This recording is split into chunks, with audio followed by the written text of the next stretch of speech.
about this time every year I see wild onions popping up in my garden. Is this something I should deal with? And if so, what can I do? You know about those wild onions?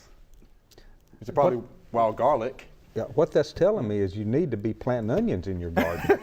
This time, if wild onions, wild garlic is popping up, you need to be planting onions in your garden. And you know, and unfortunately in a garden situation, it's gonna be tough. I don't know of anything that you can put out there that won't hurt your garden vegetables.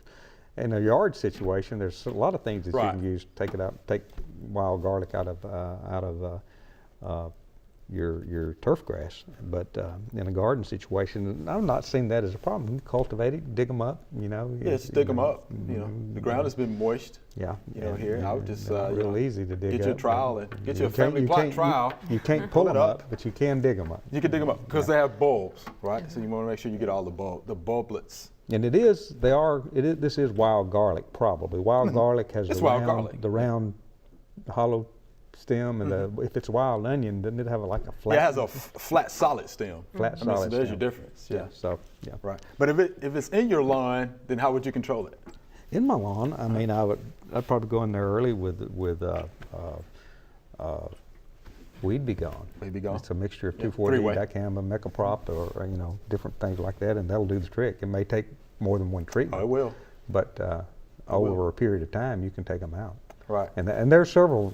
I think Image is another one. Imazaquin. You know, there's several herbicides that will take out wild garlic. Right. In your turf. In your lawn. Yeah. But So don't do it in your read yard. the label on that. Because some of these things have some pre-emergent activity. If you spray your garden, even though you're going to, you know, you don't have anything planted out there right now, some that pre-emergent activity can cause you problems. Yeah. With your tomatoes and your peas and your, you know, other things. Yeah, good point. But yeah, in a garden setting, yeah, I would just get a trowel, get it up. Yeah, I wouldn't spray anything get out in there my garden. And, use that tiller and cultivate it out. Cultivate it out. Hope you enjoyed the video. We would love to get more questions from you. So be sure to leave us some comments.